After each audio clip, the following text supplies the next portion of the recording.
Remote reality, yeah, that's the key. Unlocking stories wild and free. With the host, side by side. Channel surfers, let's ride. Welcome to Remote Reality. This is Lauren. Hey, Channel Surfers. It's the last day of May. Tomorrow will be June 1st. Is everybody ready for summer? I'm actually going to be heading to the beach later today. We're going to go spend a week in Edisto Island. That's a little beach town off the coast of South Carolina, and I love it. It's not very touristy, but we'll be there for a week, and I will definitely be posting some content while we are there. Maybe I'll put some YouTube videos up with a pretty low country background. Today, we're going to look at Toxic Season 1, Episode 3, The Depraved Heart. This episode seems very relevant for today, considering everything going on with the Sean Combs trial. There are a lot of similarities between these two cases, and at the end of the episode, I'll discuss those similarities. Before we dive in, let's talk a little bit about the Sean Combs trial updates. We are in week 3 of testimony. One of the highlights of this week was testimony from key witness, former assistant of Sean Combs that we refer to as Mia. We don't know her identity. The courtroom reporters have been instructed not to draw her face, but she is a former assistant of Sean Combs, and she describes an abusive environment working there, being sexually assaulted on several occasions. And as she's a rape victim, there are laws, rape shields, that are meant to protect her identity. So that's why the court is trying to keep her identity private. So we will call her Mia. Now, there's been some speculation that people online have found her. They know who she is. Obviously, from the court reportings, we can see what her race is, what her hair color is, but I don't know who would have identified her, considering the only people that are seeing her are in the courtroom, unless somebody that knows her is watching the news coverage and it just clicks, I know exactly who that is. But hopefully if it was a friend, they wouldn't try to out her, because she does deserve the protection. Mia's testimony described abusive incidents, sexual assault, physical abuse, controlling and hostile behavior from Combs. And Mia's testimony is critical for the prosecution, as she was able to provide firsthand accounts of abuse, coercion, and control, which the prosecution is using to support the racketeering charges. They're trying to show Combs' actions were a larger, established pattern of violence that was done under his business, which they're saying was a criminal enterprise that engaged in forced labor and sex trafficking, which is interesting. Testified that she was supposed to get $55,000 a year. She was supposed to get overtime pay. There were times where she would work for 24 hours and not get any extra pay. In fact, she only made about $50,000. So arguably, even if they can't show the sex trafficking, they might be able to prove that the enterprise created forced labor. That was the crime. So it may be a different crime that this company was engaged in, aside from the sex trafficking that may lead to a conviction. However, this business obviously wasn't just for criminal activity. Sean Combs had a very successful clothing business worldwide. He was a music producer. And the question is, are these the type of businesses that fit into racketeering charges? Or are we talking about the mafia? Businesses that are putting on a front to have a legal purpose, but on the other hand, it's just a front. They're clearly engaged in criminal activity, and that is the main purpose of the business. Thinking about other situations, what if the business has engaged in tax fraud?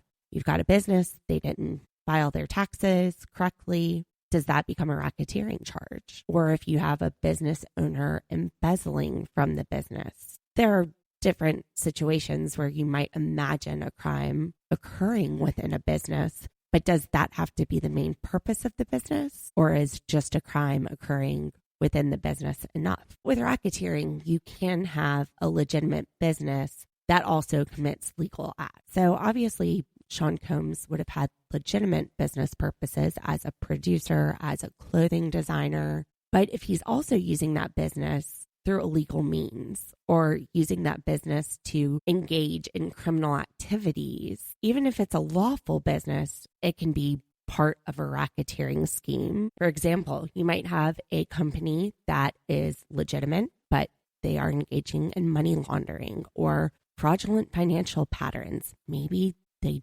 lied on their tax returns. In those instances, though, the prosecutors do have to prove a pattern of criminal activity, which is why we have witnesses like Mia in addition to Cassie. They're trying to show there was a pattern. Next week, the defense will continue their cross-examination of Mia.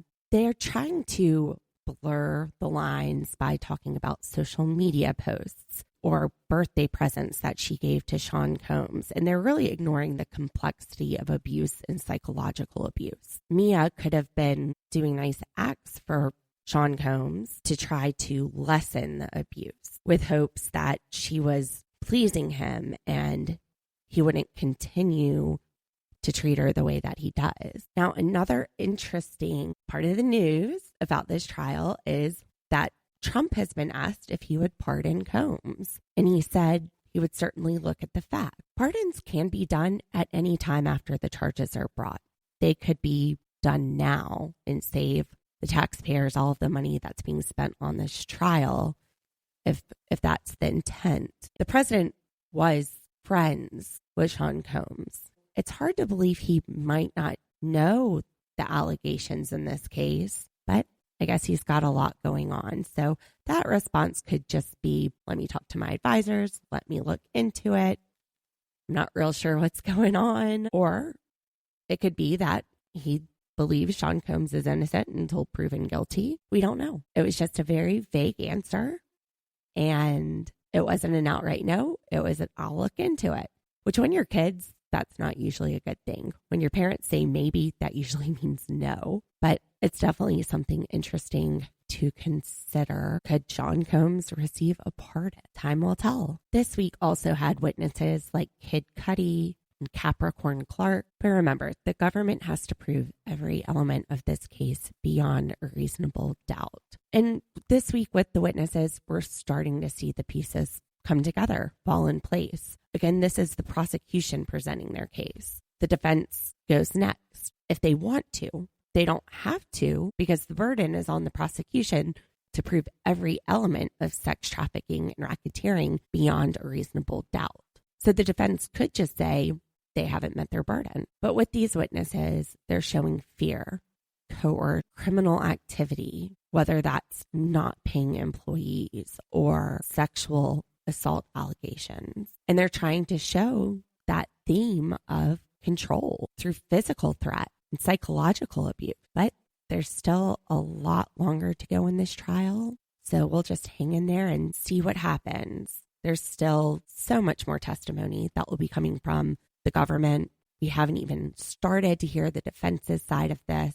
So time will tell. But the themes in the Diddy trial of psychological abuse, control, power imbalance, these all are woven through the episode of Toxic that we're covering today. Season 1, Episode 3, The Depraved Heart. The Depraved Heart starts in a snow-covered neighborhood. We see tombstones from an aerial view. The ground is covered in white. Snow gathers on different parts of the markers. We meet Tina with tears in her eyes. She's wearing black cat's eye glasses and has medium-length blonde hair. She's crying and remembering when they went to the cemetery. And she's recounting a time where her daughter went with her to that cemetery to look for a plot for her son. She put her arms around her and said, "Don't worry, Mom. I'm going to be on this journey with you." This daughter was Sarah Harris. And little did Sarah know, she was there picking her own grave. The episode starts with our host, Elizabeth, saying she's always been interested in power dynamics in a relationship. Most relationships have an imbalance of power, and that imbalance may come from differences in finances, social standing. And in most relationships, that's fine. But what happens when that power is in the wrong hands? And that's why Elizabeth has connected with Tina Harris, the woman with the cat eye glasses and tears in her eyes. We see a photo of her beautiful young daughter who has long, dark hair, sitting poolside. She's holding a glass of white wine. She looks like she's having a very nice, relaxing afternoon. She found herself in a dangerously unbalanced relationship. Sarah was the youngest of 4 children. She spoke sign language, and she felt like she could make a difference. And that motivation made her interested in the medical field.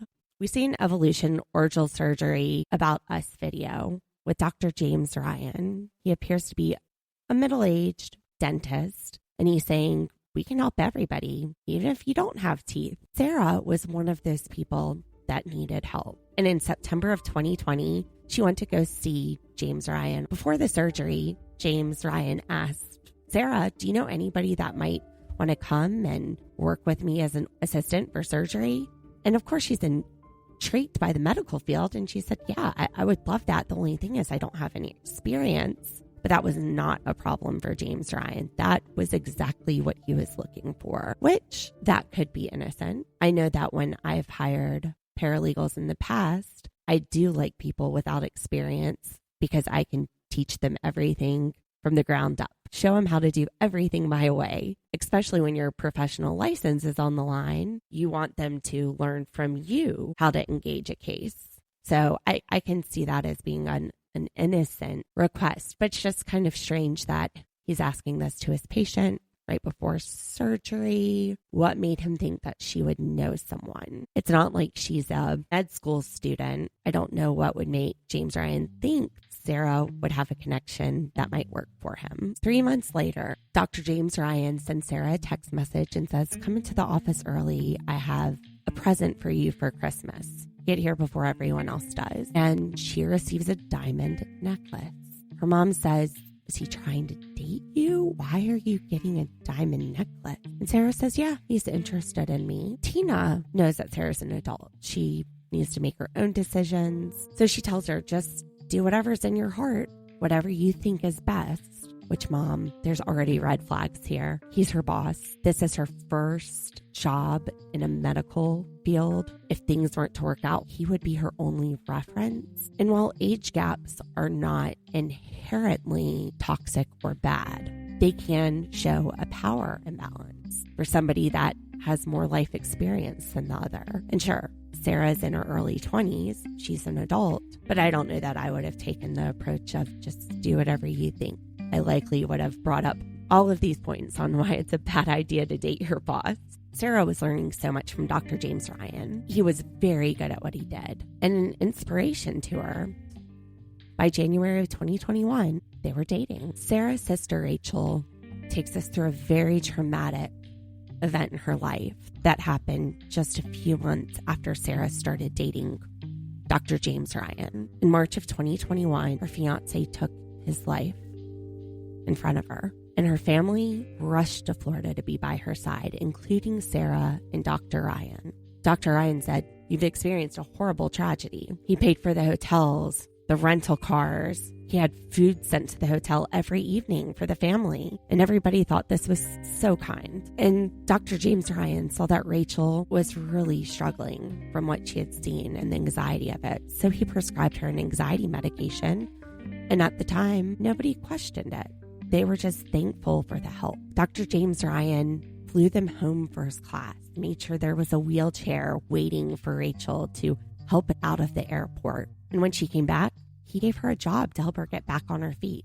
The family thought, this guy's great. It's been 2 months since they started dating, but the way he's helping us through this horrific tragedy is so kind. Now, while this all is very nice, it's also, to me, a bit of a red flag. It's a little over the top.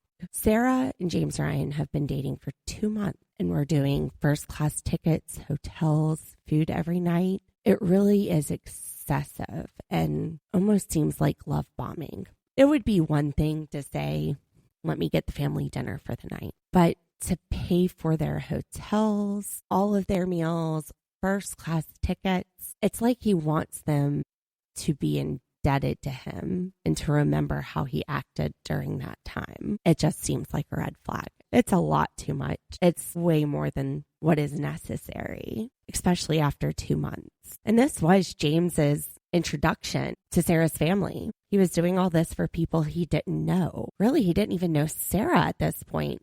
They'd only been together since January. And it's March. Tina has beauty pageant pictures of Sarah from July of 2021 when she competed in the Miss Maryland pageant. James, Ryan, Tina, and Rachel all attended to support Sarah. And after this pageant, again, July of 21, that's when James asked Sarah to move in with him. 6 months later. This is all happening very quickly. But Sarah is probably drunk off of this intoxicating fairy tale he's creating. She and her family are being wined and dined. He's showing up acting like her biggest supporter. Does she really know him well enough to move in with him at this point? Also, you work for him. What happens if you break up? Do you lose your job? It's only been 6 months. Slow it down. There's too much of a power imbalance already. Let's not give this guy any more power. Once you're living with him and he's paying all your bills, the ball goes to his court. And that's what started to happen. Rachel noticed her sister was becoming isolated. She used to hear from her daily, and now she couldn't get in touch with her. Sarah was struggling with her appetite, with her energy. Something was definitely going on. And Rachel thought, well, she's 24. It's her first time out of the house. It's probably just that. Again, we're only 6 months into this relationship.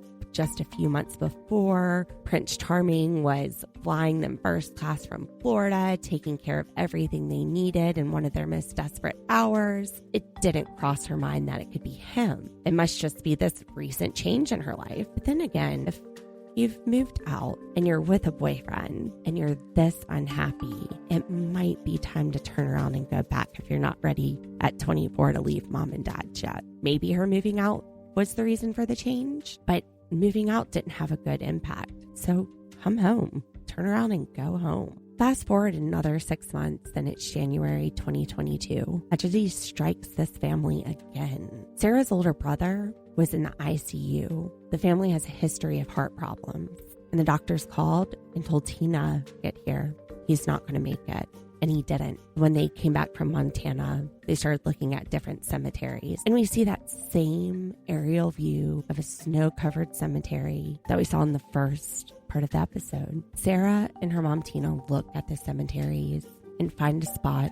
Sarah tells her mom, I'm going to put a bench here so I can come and sit and talk to my brother. And that's the last time she saw Sarah. Because the next morning, around 8:30 in the morning, she wakes up to Rachel screaming from the other room. Rachel was screaming because of a call she had just received from James Ryan, telling her that her sister was gone. He said he had tried everything, CPR, compressions, and Rachel was in disbelief. Without thinking about Rachel or how this might affect her, he takes the FaceTime call and flips it around so she can see her sister's body lying in the living room. Rachel had lost her fiance when he took his life in front of her.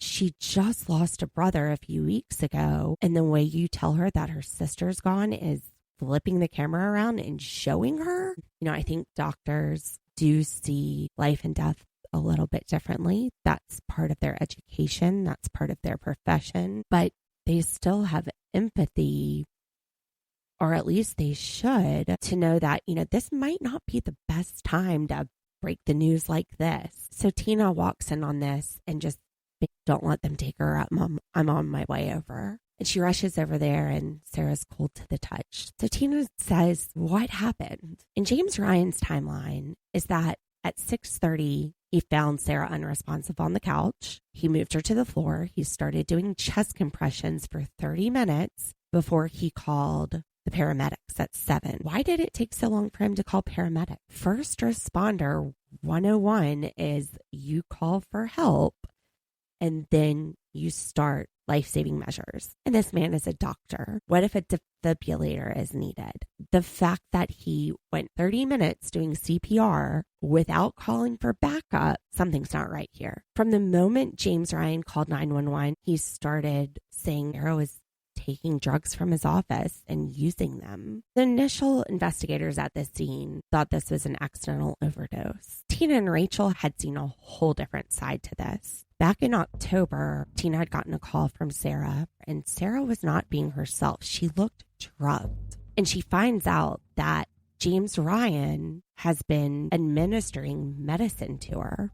When she goes over, she sees IV bags and vials, just medication, injectables, pills, just everywhere. And Sarah tells her not to worry. He's just hydrating her. And James Ryan tells Tina, it's fine. I'm allowed to do this. I'm a doctor. Trust me. Tina trusts that he knows what he's doing. He's not going to be risking his license. But she tells Sarah, don't let him hydrate you anymore. James gives Rachel and Tina a key to the house. And a few days later, Sarah calls again and she's back in this drugged state. So Rachel goes over. The scene that Rachel walks into looks like a crack den. There's blood, there's injectables, medications everywhere. And she starts looking around for Sarah, but she also starts documenting what she's seeing, taking photos. She didn't go upstairs to look for her sister. She ended up just leaving because it really was not anything she had ever seen before. And it was scary. And after Rachel returns home with the pictures, Sarah does get in touch and says, it's okay. He's just hydrating me. And Tina, that was it for her. The next day, she went over to James Ryan's office during work, sat down with him and said, you're not going to see my daughter anymore. And that was it. They decided that after the holidays, Sarah would move out. But then her brother died and the plans, they changed. Sarah was supposed to move out of James's apartment the day after her brother passed away. And it gave him another chance to be there for her, to be there for the family. It gave him more time. The autopsy showed that Sarah had diazepam, propofol, and ketamine in her system. Investigators decided this was just an overdose, and Rachel tried to accept that finding. She sat with it for a week, trying to convince herself, no, he didn't do it. It wasn't him, but she couldn't let it go. She knew she was going to need to bring proof to investigators and police that James Ryan was involved in her sister's death. Rachel has Sarah's MacBook, so she starts trying to get into the computer, and it's linked to Sarah's phone. She's able to find a history of text messages, and Rachel takes a long time to go through all of these text messages looking for proof that James was involved. And she creates this binder to take to police. She takes it to the original detective, who then sent it to Detective Icavello. He's part of the department that focuses on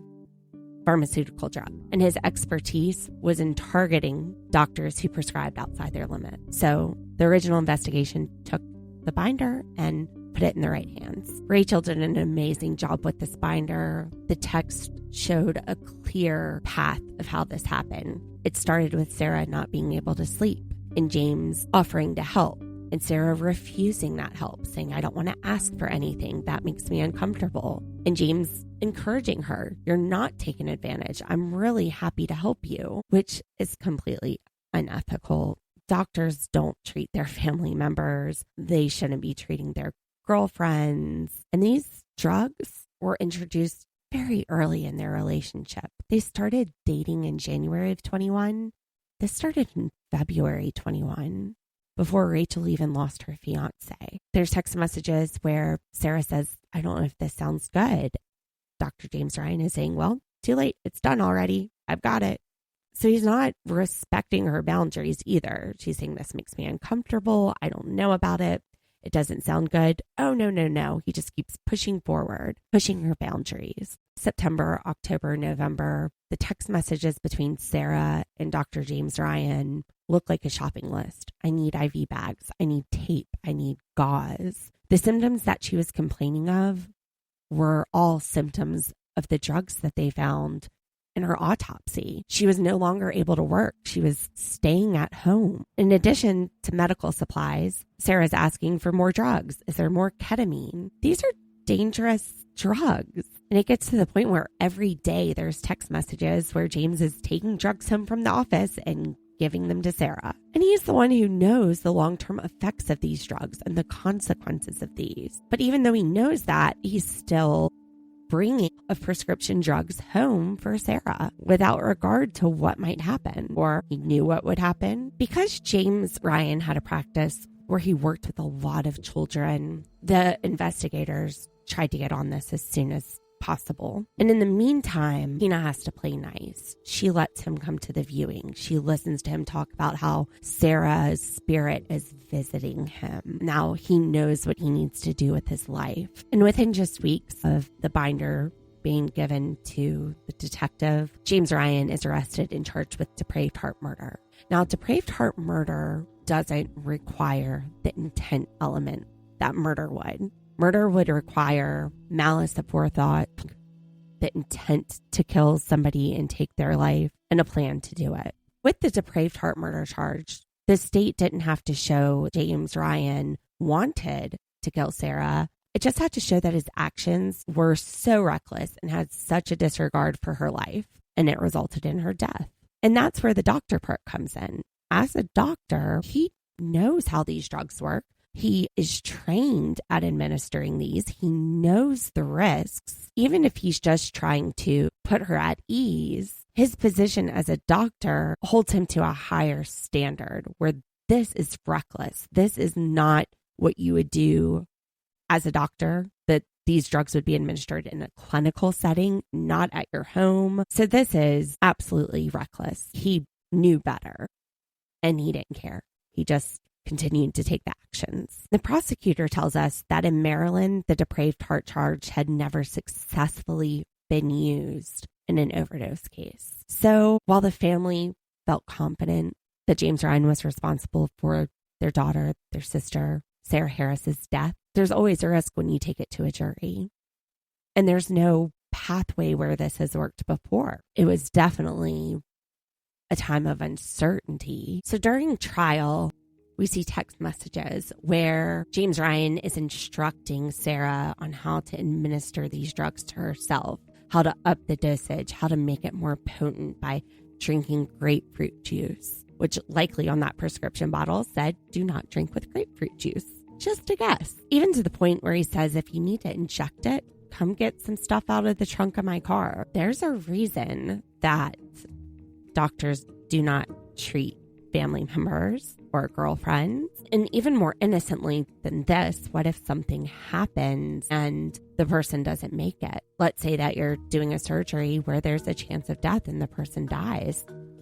They could look into murder if you have a connection. Was it intentional? But also, in the wrong hands, you now have Dr. James Ryan, who is licensed by the state to prescribe people with scheduled medications, and whether he's doing it without her knowledge, which it doesn't seem like it, she's asking for the ketamine, or if he's made her into a junkie, he's sitting there supporting her habit with his medical license. Undoubtedly, if this had been found out, he would have lost his medical license.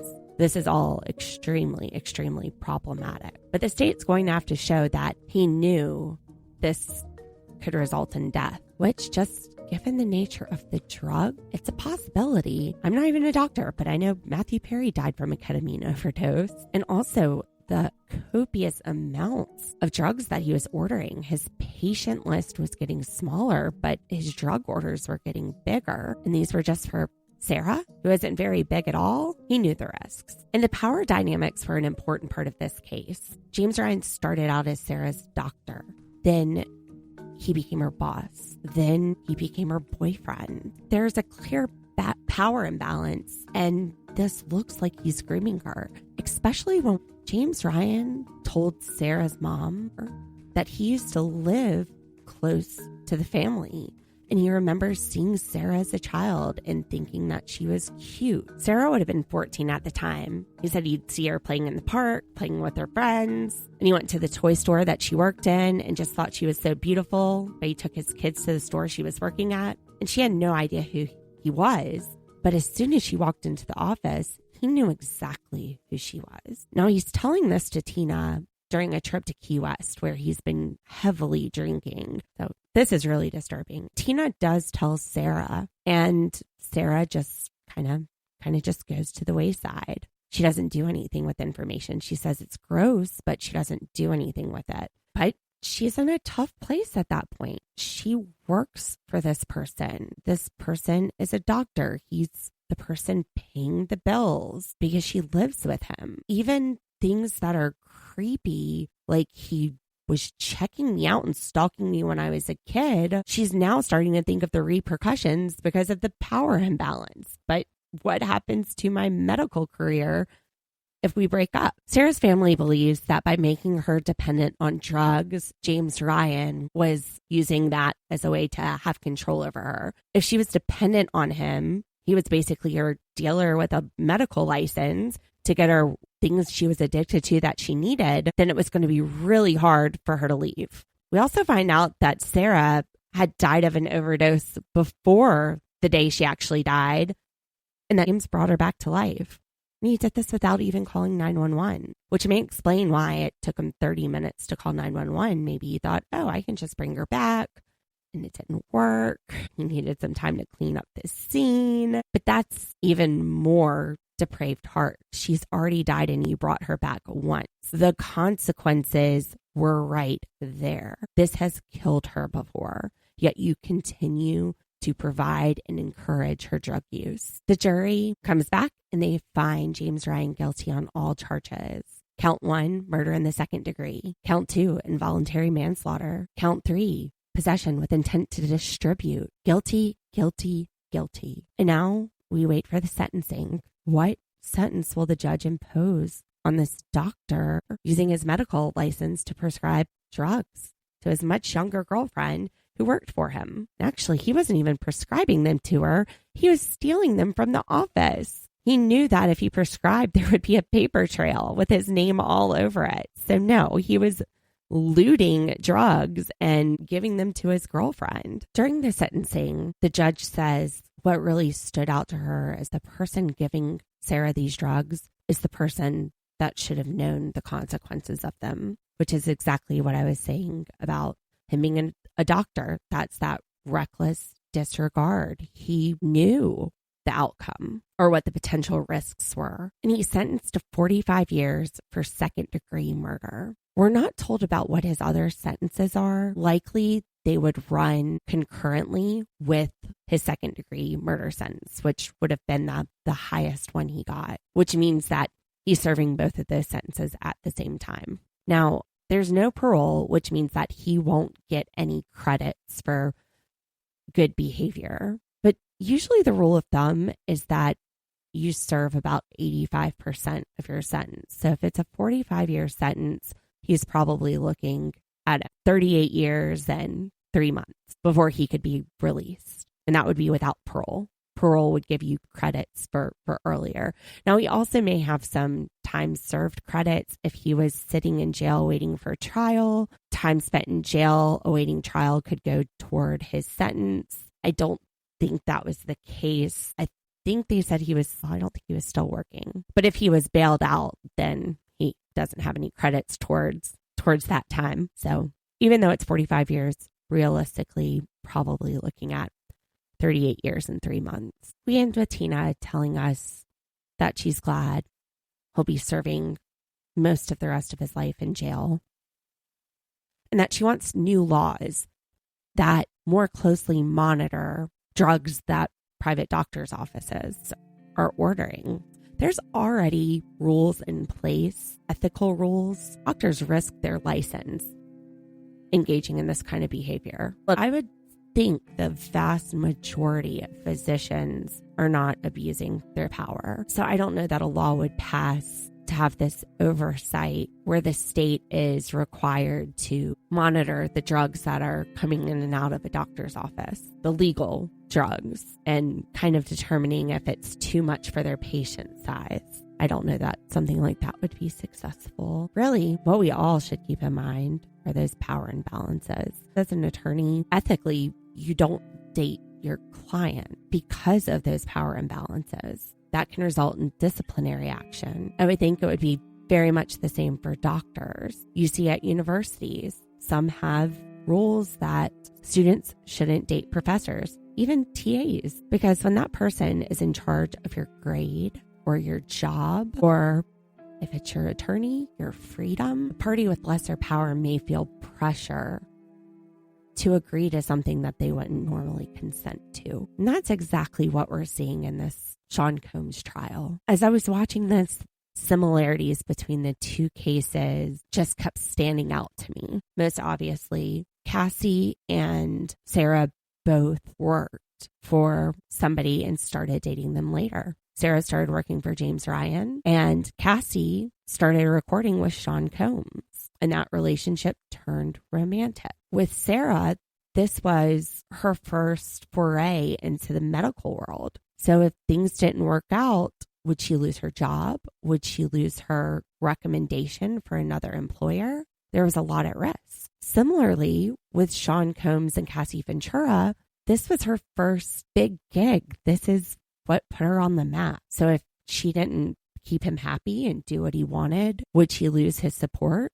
Would she lose her record label? Their careers could both be affected by this. Another similarity are the allegations of the drug use as part of the coercion. Sean Combs is accused of having drug-fueled sexual encounters with Cassie, making her dependent on opiates to cope with the abuse he was causing, supplying her with drugs in an environment where this is your boss and your boyfriend. She didn't feel she had a meaningful choice. She felt like she had to comply. Similarly, James Ryan was supplying Sarah with prescription drugs. He was bringing them home, telling her how to administer them. Even when she said, I don't know, I don't think this is a good idea, he continued to push those boundaries. He told her how to enhance it so that it would be more potent. Drink the grapefruit juice. Come over to my car, grab the needles out of the back of the car. And when you're in an altered mental state, you may agree to things that you wouldn't normally agree to. Both of these relationships were seeing psychological abuse. Sarah becoming anxious and depressed under James Ryan's domineering influence, him pushing her boundaries when she's unsure of things, him moving really quickly to where she's dependent on him, whether it be as her doctor, then as her boss, then as her boyfriend, then as her drug dealer, then as the guy that she's living with, the person that she's leaning on when these horrible events are happening. He created this dependence. Sean Combs has been alleged to have used blackmail and threats of releasing explicit videos he took of Cassie Ventura, threats of violence toward her and others. In both of these cases, you have isolation from support systems. Sarah's mother and sister both noticed that months before her death, she became unresponsive. They stopped hearing from her. In Cassie Ventura, her testimony suggested a pattern where Sean Combs was abusing her in a way that left her feeling trapped and isolated, like she was all on her own. Even his employees were going to check up on her when she was out for her birthday. And then, while not a toxic trait on its own, you have the age gap. You have one person with more life experience, with more career experience. Dr. James Ryan was 47 when he started dating Sarah, who was 23. Sean Combs was 37 when he started dating a 19-year-old Cassie. And in these situations, you may have 19 and a 23-year-old feeling like they shouldn't be going out and enjoying their 20s with their friends. They may be forced to grow up faster or feel pressure to because of the older partner. They may also think that their partner knows better because they've been around longer. They know how things work. And that's not inherent with an age gap relationship. You can have age gap relationships of 20 years and both people are young at heart and they treat each other like equal partners and they care and respect each other and their opinions. And I have friends with relationships like that. But when it gets in the wrong hands, then you've got problems. And this wasn't the only control that we saw.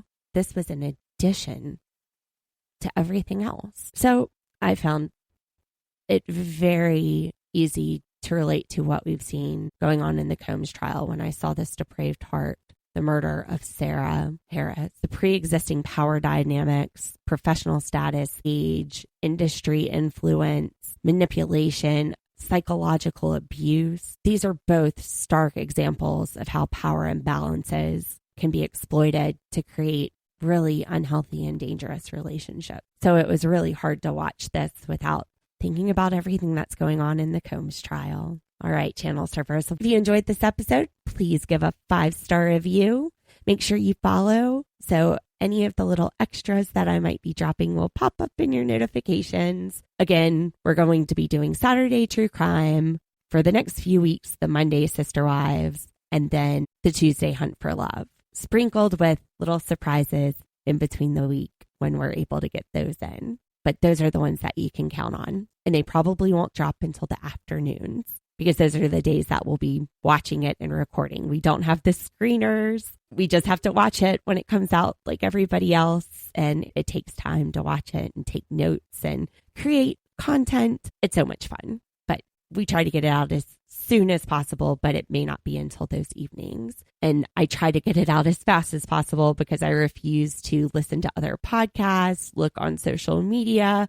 I keep myself in a bubble until I've put my episode out. So don't forget to follow us. Leave us a 5-star rating if you enjoyed this episode. Tell your friends about us. Spread the word. Remit Reality. And we'll see you soon. We'll see you on Monday. Have a great weekend, channel surfers. I'm headed to the beach. Let's ride.